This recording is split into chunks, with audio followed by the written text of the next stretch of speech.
नमस्ते। आज हम श्री दुर्गा सप्तशती के तीसरे अध्याय का श्रवण करेंगे, तो आइए शुरुआत करते हैं। ओम श्री दुर्गाय नमः। तीसरा अध्याय, सेनापतियों सहित महिषासुर का वध। ध्यान। जगदम्बा के श्री अंगों की कांति उदय काल के सहस्त्र सूर्यों के समान है। वे लाल रंग की रेशमी साड़ी पहने हुए हैं। उनके गले में मुंडमाला शोभा पा रही है। दोनों स्तनों पर रक्त चंदन का लेप लगा है। वे अपने कर कमलों में जप मालिका, विद्या और अभय तथा वर नामक मुद्रा धारण किए हुए हैं। तीनों नेत्रों से सुशोभित मुखा विंद की बड़ी शोभा हो रही है। उनके मस्तक पर चंद्रमा के साथ ही रत्न में मुकुट बंधा है तथा वे कमल के आसन पर विराजमान है। ऐसे देवी को मैं भक्ति पूर्वक प्रणाम करती हूँ। ऋषि कहते हैं, दैत्यों की सेना को इस प्रकार तहस नहस होते हुए देख महादैत्य सेनापति चिक्षुर क्रोध में भरकर अंबिका देवी से युद्ध करने के लिए आगे बढ़ा। वह असुर रणभूमि में देवी के ऊपर इस प्रकार बाणों की वर्षा करने लगा जैसे बादल मेरुगिरी के शिखर पर पानी की धार बरसा रहा हो। तब देवी ने अपने बाणों से उसके बाण समूहों को अनायासे काटकर उसके घोड़ों और सारथियों को भी मार डाला। साथ ही उसके धनुष तथा अत्यंत ऊंची ध्वजा को भी तत्काल काट गिराया। धनुष कट जाने पर उसके अंगों को अपने बाणों से बिंध डाला। धनुष, रथ, घोड़े और सारथी के नष्ट हो जाने पर वह असुर ढाल और तलवार लेकर देवी की ओर दौड़ा। उसने तीखी धार वाली तलवार से सिंह के मस्तक पर चोट करके देवी की भी बाईं भुजा में बड़े वेग से प्रहार किया। राजन, देवी की वहां पर पहुंचते ही वह तलवार टूट गई। फिर तो क्रोध से लाल आंखें करके उस राक्षस ने शूल हाथ में लिया और उसे उस महादैत्य ने भगवती भद्रकाली के ऊपर चलाया। वह शूल आकाश से गिरते हुए सूर्य मंडल की भांति अपने तेज से प्रज्वलित हो उठा। उस शूल को अपनी ओर आते देख देवी ने भी शूल का प्रहार किया। उससे राक्षस के शूल के सैकड़े सैकड़े टुकड़े हो गए थे और साथ ही महादैत्य चिक्षुर की भी धज्जियां उड़ गई थी। वह प्राणों से हाथ धो बैठा। महिषासुर के सेनापति उस महापराक्रमी चिक्षुर के मारे जाने पर देवताओं को पीड़ा देने वाले चामर हाथी पर चढ़कर आया। उसने भी देवी के ऊपर शक्ति का प्रहार किया, किंतु जगदम्बा ने उसे अपने हुंकार से ही आहत एवं निष्प्रभ करके तत्काल पृथ्वी पर गिरा दिया। शक्ति टूटकर गिरी हुई देख चामर को बड़ा क्रोध हुआ।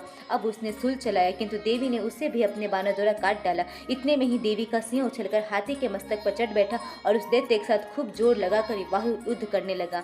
वे दोनों लड़ते लड़ते हाथी से पृथ्वी पर आ गए और अत्यंत क्रोध में भरकर एक दूसरे पर बड़े भयंकर प्रहार करते हुए लड़ने लगे।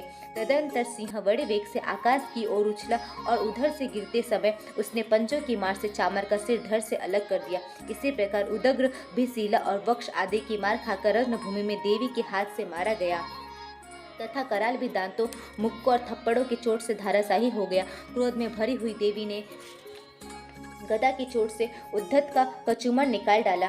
भिंदीपाल से वासकल को तथा वानों से ताम्र और अंधक को मौत के घाट उतार दिया। 3 नेत्र वाली परमेश्वरी ने त्रिशूल से उग्राश्य, उग्रवीर्य तथा महाहनु नामक दैत्य को मार डाला। तलवार की चोट से विडाल के मस्तक को धड़ से काट गिराया। दुर्धर और दुर्मुख इन दोनों को भी अपने वानों से यमलोक भेज दिया। इस प्रकार अपनी सेना का संहार होता देख महिषासुर ने भैंसे का रूप धारण करके देवी का गनों का त्रास देना आरंभ किया।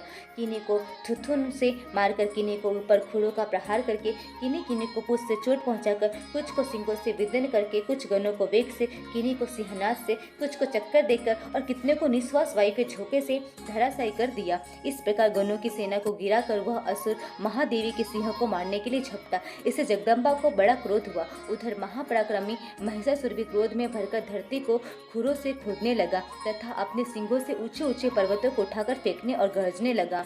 उसके वेग से चक्कर देने के कारण पृथ्वी क्षुब्ध होकर फटने लगी। उसकी पूंछ से टकराकर समुद्र और सब ओर से धरती को डुबोने लगा।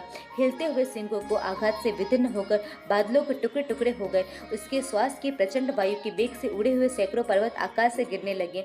इस प्रकार क्रोध में भरे हुए उस महादैत्य को अपनी ओर आते देख चंडिका ने उसका वध करने के लिए महान क्रोध किया। उन्होंने पांस फेंककर उस महान असुर को बांध लिया। उस महासंग्राम में बंध जाने पर उसने भैंसे का रूप त्याग दिया और तत्काल सिंह के रूप में वह प्रकट हो गया।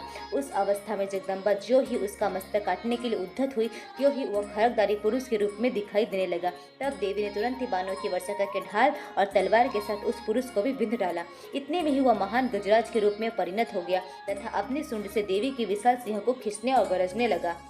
खींचते समय देवी ने तलवार से उसकी सूंड काट डाली। तब उस महादेवते ने पुनः भैंसे का शरीर धारण कर लिया और पहले की ही भांति चराचर प्राणियों सहित तीनों लोगों को व्याकुल करने लगा। तब क्रोध में भरी हुई जगन माता चंडिका बारंबार उत्तम मधु का पान करने और लाल आंखें करके हंसने लगी। उधर वह बल और पराक्रम के मद से उन्मुख हुआ राक्षस गरजने लगा और अपने सिंगों से चंडी के ऊपर पर्वतों को फेंकने लगा। उस समय देवी अपने बाणों के समूह से उसके फेंके हुए पर्वतों को चूर्ण करती हुई बोली। बोलते समय उनका मुख मधु के मद से लाल हो रहा था और वाणी लड़खड़ा रही थी। देवी ने कहा, ओ मूढ़, मैं जब तक मधु पीती हूँ तब तक तू क्षण भर के लिए खूब गरज ले। मेरे हाथ से यही तेरी मृत्यु हो जाने पर अब शीघ्र ही देवता भी गर्जना करेंगे। ऋषि कहते हैं, यो कहकर देवी उछली और उस महादेवते के ऊपर चढ़ गई। फिर अपने पैर से उसे दबाकर उन्होंने शूल से उसके कंठ में आघात किया। उनके पैर से दबा होने पर भी महिषासुर अपने मुख से दूसरे रूप में बाहर होने लगा। अभी आधे शरीर से वह बाहर निकलने पाया था कि देवी ने अपने प्रभाव से उसे रोक दिया। आधा निकला होने पर भी वह महादैत्य देवी से युद्ध करने लगा। तब देवी ने बहुत बड़ी तलवार से उसका मस्तक काट गिराया। फिर तो हाहाकार करती हुई दैत्यों की सारी सेना भाग गई तथा संपूर्ण देवता अत्यंत प्रसन्न हो गए। देवताओं ने दिव्य महर्षियों के साथ दुर्गा देवी का स्तवन किया। गंधर्वराज गाने लगे तथा अप्सराएं नृत्य करने लगी। इस प्रकार श्री मार्कंडेय पुराण में सावर्णिक मनवंतर की कथा के अंतर्गत देवी महात्म्य में महिषासुर वध नामक तीसरा अध्याय पूरा हुआ।